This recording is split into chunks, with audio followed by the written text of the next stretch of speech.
Buenas tardes, muchachos. In este video, we're going to talk about Eliza and Miguel. I would try and speak some of Eliza's native language on this channel, by the way, but I don't really know what it is. She sounds kind of like an American girl trying to do a Hungarian accent with a dark wave. She also has the you want more turkey, Mr. Chandler. I guess maybe she's from Puerto Rico. This is not what the video is about, by the way, but I heard Harada said in an interview that Eliza officially speaks 27 different languages, and she was born in hell of all places, so I guess Eliza's native language is whatever they speak in hell. I'm going to go ahead and assume that that's probably Dutch, so I guess goedenavond, everyone. But for today's video, I made another one a while ago where I talked about Lars and sort of the balance changes that I would like to see for him in the hopefully upcoming Season 3 for Tekken 7. And I mentioned in the beginning of that video that I had originally planned to make a long video where I talked about a lot of characters. And so I sort of wanted to continue on that track today and talk about two more, specifically my two favorite characters in the game, you know, the two characters that I care the most about, Eliza and Miguel. I think we all sort of underestimate the relative power of our own favorite characters because it's probably because we sort of associate them with the struggle that we go through when we play this very difficult game. But if I'm going to be completely honest, the other two characters that I play, Bob and Katarina, are in really good spots right now and really don't need to be buffed or changed in any way, in my opinion. Bob is a little bit on the weak side, but he has a very sort of clear focus in his design, and every move seems to sort of have its intended purpose. And Katarina's honestly pretty strong, but with these two characters on the screen, they have like one big sort of flaw, one big problem each that is really hurting them right now, and it feels like it is getting in the way, in my opinion, of what the intended design of these characters is supposed to be. And if you play either of these characters, you probably know exactly which 2 points I'm about to bring up. But I guess we could start with Eliza because she's the one I'm controlling right now. And like I say, you've probably already guessed if you are an Eliza player, but the biggest buff she needs, in my opinion, is a better range on this clean hit down 3. And if you don't play the character and you don't know how this functions, the reason this is so important is a clean hit is when a low hits very deeply and you go far into your opponent's hitbox like this. And she needs that clean hit for this DP2 extension or cancel to be natural. And that's a very powerful thing, to have an unseeable low that deals this much damage. And I get that, but it's obviously supposed to be something that Eliza is able to do. And she has bad frame data and poor properties in other aspects of her design to make up for the fact that she has access to this very powerful tool. It's very important for her to be able to do this because it's the main way she gains access to her super, the Bloody Horn, and converts that into combos like this. And it's obviously something that the developers want you to care about. It's an aspect of her design that they have sort of re-emphasized, and if you look at the Season 2 balance changes for her, they basically made this Bloody Horn like something that you're supposed to build towards. They want you to not, you know, just spend your 1 bar blood meter on this EX dive kick right away. They slashed the damage of this in half because they want you to play more long term and maybe accumulate those 2 bars so that you can use a clean it down 3 or a 1 jab to turn that into a full combo using the Bloody Horn, right?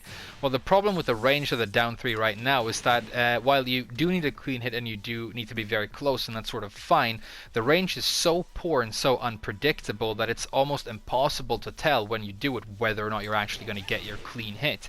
And it's an even bigger problem because in Tekken, when you're playing against somebody of decent skill level, they're almost constantly moving backwards, especially if they're Korean backdash canceling, then they're moving backwards very quickly.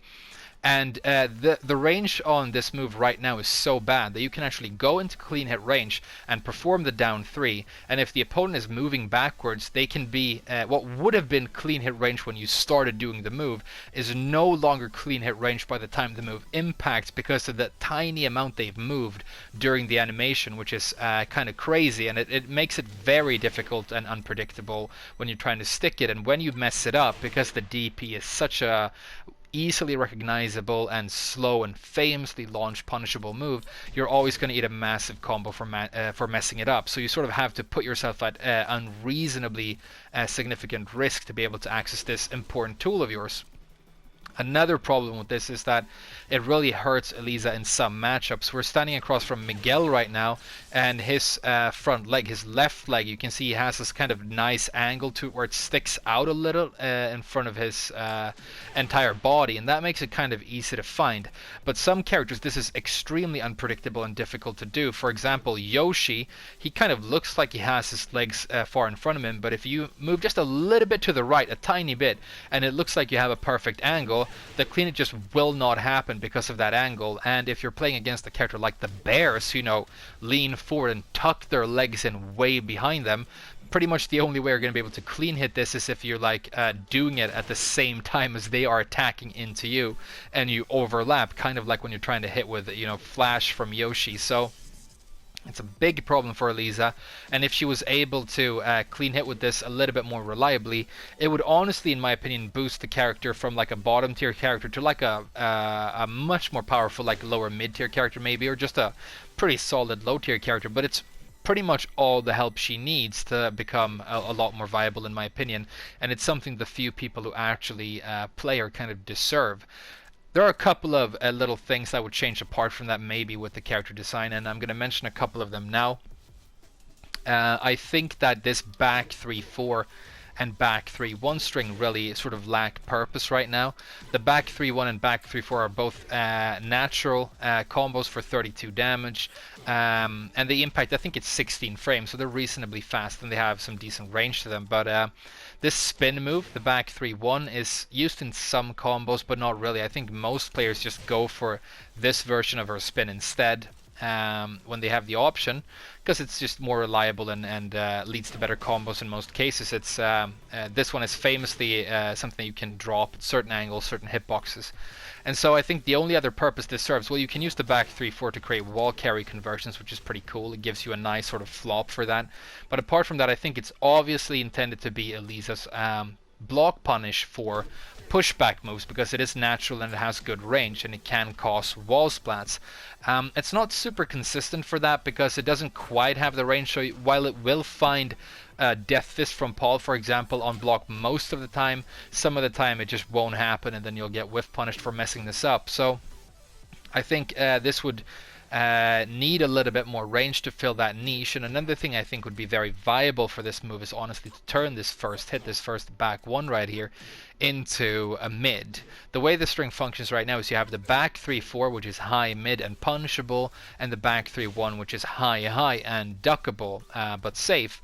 And when you find strings like that in Tekken, they usually start with a mid. It's very common for a string, with that sort of extension mix-up to start with a mid, and it's sort of perfectly reasonable, but it also just really helps the string because it would be more consistent in combos, it would hit lower to the ground, and it would also be a more reliable and less risky thing that you could throw out for a quick whiff punish, after a sidewalk or after one of those pushback moves. So I think that's another move that could use a little bit of a look from the developers. And then the other really big one is just that this EX dive kick, it had its damage slashed so far that it really does extremely poor damage right now, and this is not the optimal combo, but you will struggle to go past 50 with this more than half the time. I mean, if you want to spend like double bars, you can do really cool stuff like that, and you can get slightly above 50, but you need to spend 2 bars, and it's kind of like a waste of energy and time for not that much damage. It is still a very good move in terms of like its properties. It's a backswing blow, it does launch the opponent, you can carry to the wall, but the damage is just kind of pathetic right now, and it's one of the only sort of balance changes from Season 2 with the characters that I play that I would just like to see completely reversed, or at least sort of reverse back a little bit. Maybe don't reverse it back to the original damage, but at least give some of it back, because now it's a little bit too low in my opinion. So those are going to wrap up the sort of main balance changes I would love to see for Eliza. I'm going to play her either way, and I do recommend that you all try her if you're not playing her right now, because she's fantastic. She's a lot of fun to play, amazing character, very, very special. But she is, famously a little bit on the weak side. Now, I want to talk about Miguel next, and I just want to mention here that I know I get a lot of comments saying that I haven't been playing enough Miguel lately. This channel was sort of built a little bit on me playing Miguel, and then I moved on to other characters, but I have been playing him a lot during the last month or so, sort of coming back to him, and he's just as fun as ever. But I do not think he is quite where he needs to be in terms of strength. And that might be a little bit of a controversial thing to say because he's a character who received pretty major buffs in the Season 2 update. And I've heard a lot of people talking about how that made him like so much stronger and he's like so much better right now. And while he did get some pretty serious buffs, they didn't really help him in the exact ways he needed to. This extension that he got on his normal 1-2 jab string that he can now mix with this really powerful 4 right here, they're both really cool, but the problem with this is that both of these options are completely neutralized by a down jab on block, and good sort of high rank players know that by now, so you can only really use this mix and look for damage when you're hitting with the 1-2, and you can't hit with the 1-2 because of its poor range, and we're going to come back to that. But that's I think the main changes of these moves really come down to combos, because right now this 1-2 1+2 is, in my opinion, Miguel's most reliable and powerful wall combo. It's going to hit like on any target, and it's going to do one less damage than the standard one jab down forward one Savage 2. So it's his best wall combo in my opinion. And then this 1-4 is fantastic for wall conversions after floor breaks, and it's the main string you will use to create high powered combos off of a wall bounce on the rare occasion that you get one of those. But you can use this string for sort of wall carry stuff if you spin early. Let's see if we can demonstrate something. That's a bad angle, but kind of like that. So it has its uses, but I don't really think it's a mix-up tool against somebody who knows and is prepared for the properties of the move. The other major change, I mean, he got a great 13 frame block punisher. It's high mid, but it's very high powered at wall splats, 36 knockdown. That's great. Unfortunately, block punishment is not as big a part of Tekken in my opinion as it probably should be.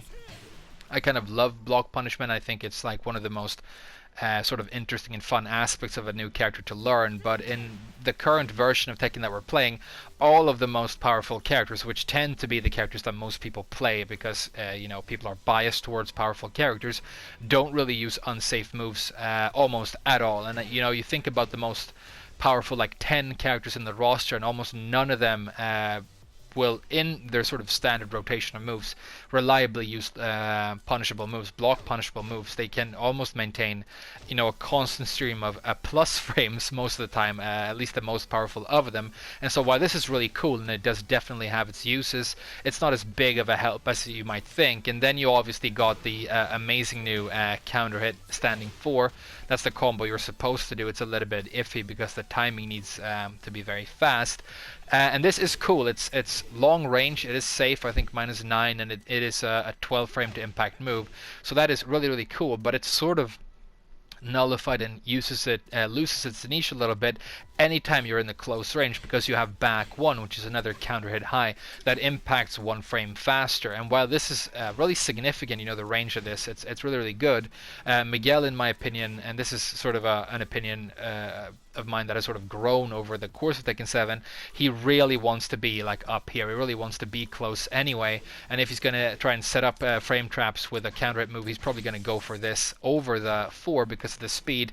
But then the 4 definitely still has application for like keep out and stuff, and I do see that. So he's definitely a better character than he was before with the crazy pushback on this move and everything else. But the big problem, and again, if you play Miguel, you know exactly what I'm about to get to here, is his abysmal range on his punching attacks, specifically his 1-2, which is his 10 frame block punisher.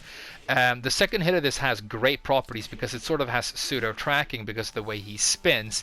But when you have a character who really wants to be up close and personal and do all of these fast and cool pokes and go into Savage, you really want this to be reliable. But when you're trying to block punish with it, or when you're just running in and trying to open up with it, half the time you'll just randomly whiff. And it's even worse when, sort of as in the case with Eliza, when you're moving, when your opponent tends to be moving backwards, it just becomes almost impossible to hit with this. It's like famously bad, and there are all these memes of T-Rex arms with Miguel, and I think it's a big enough problem that it needs some attention. Now, my idea for this is a little bit I thought about this, and I came up with a creative idea. You could fix this, because I think the 1-2 and its extensions mainly function as combo tools right now, and Miguel has this other move which is his 2-1. 2-1 is an 11 frame block punisher that got heavily nerfed from the previous game. In Tekken Tag 2, I think this did something like 40 damage. It was like insanely high damage for an 11 frame with the double bitch slaps, and it was a really cool move. It doesn't get used all that much anymore, mainly like a block punisher for like hop kicks, and the damage has been slashed all the way down to 27. And so the idea I had for this is, why don't you bring this down to 10 frames to impact? And this could be your new 10 frame block punisher. You still need to buff the range of it, by the way, because it sort of has the exact same range as the 1. The 1 and the 2, as you can tell right here, sort of have the exact same range problem, so it still needs a range buff. But instead of going for this 1-2 for 19 damage and then, you know, maybe a half-baked mix-up of these extensions, how about you're able to do this for a 10 frame block punisher? You get massive plus frames. I think it's plus 6 or 7 off of this one too, and then you can actually go into Savage and mix people off, mix people up for real off your 10 frame. That would be really cool, and I think help Miguel in a serious way.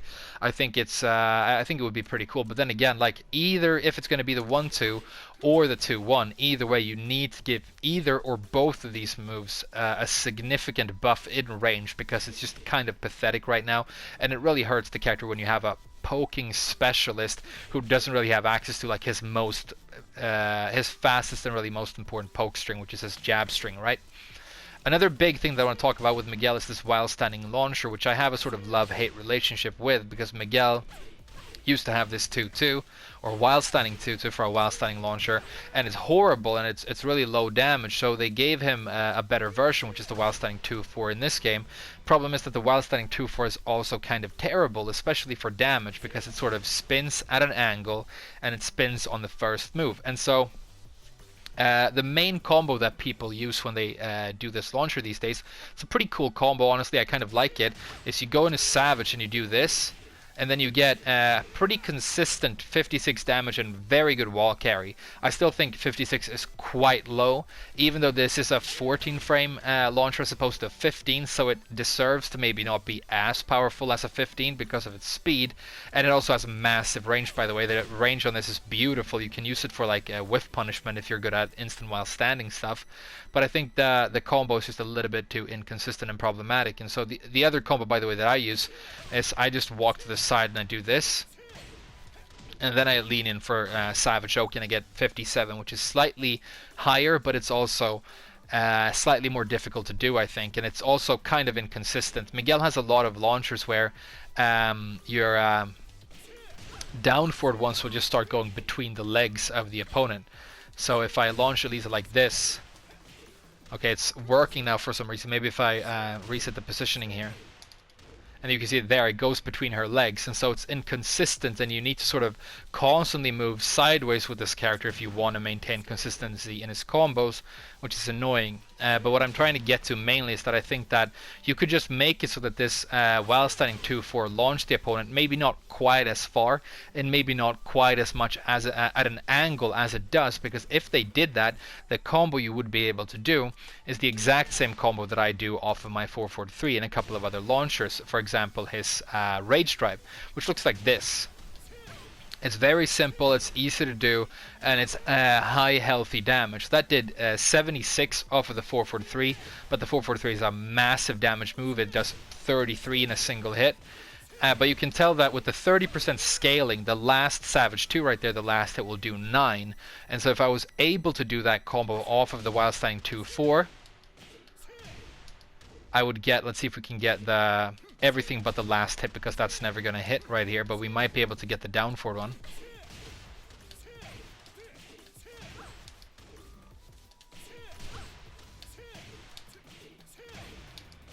There we go, that gives you 51, which means if you were able to get the Savage 2 with 9 damage on top of that, that would be exactly 60. It would be, you know, a little bit ergonomic and easy to do, and still give you opportunities for good, you know, wall conversions, because you could, you know, potentially just run up and do, you know, a down for one, some Savage stuff if you're really looking for like wall carry and stuff. So I think that's an area where you could use a little bit of help as well. But overall, I think the character is amazingly fun, very, very cool. I mean, so much fun to use. But even though he has been buffed, he sort of wasn't buffed necessarily in the areas where he was hurting the most, and that's why while I love these new toys he's been given, I would definitely like for Namco to take a second pass and a second look at him and sort of help him out in some more like pinpoint areas where he really needs a little bit of a hand, in my opinion. So that's going to wrap up my little discussion on these two characters. I hope you found it interesting enough. Oh, by the way, this should not be launch punishable, because anytime you can get it guaranteed, you can do a down 3 instead for better damage, so you don't really want to use it right there. So the only time you use it is for Oki after a spike at the wall, and your opponent's going to stand up crouching and you're going to get a wall splat. But if you mess that up currently, you get launch punished. And I'm rambling at this point, but this is another nerf that he had that I think should be reversed. But that this time, that is going to wrap up my discussion on these two characters. I don't know how long I went. You can probably tell that I'm very passionate about these two designs and I love them. I recommend you play these characters. If you already do, then I hope you agree, and I hope you contribute with your own ideas for how we could help them a little bit. But thank you so much for watching the video. I don't say this enough. I know I don't, because I kind of don't like when YouTubers say it. It feels disingenuous. It feels like they're just saying, you know, thank you for all the money, please keep sending more. But I don't really do this for money. I'm not trying to turn it into a career. I'm just doing it for a goof. But I do want to say thank you so very much, and I do really appreciate you guys. You're so very kind to me in the comments, and you motivate me to keep going with all the amazing support that you give. And I really do, even though I don't say it often enough, care about you and appreciate you being here. But for now, thank you so much for being here for this video, and I'll see you guys again in the next one.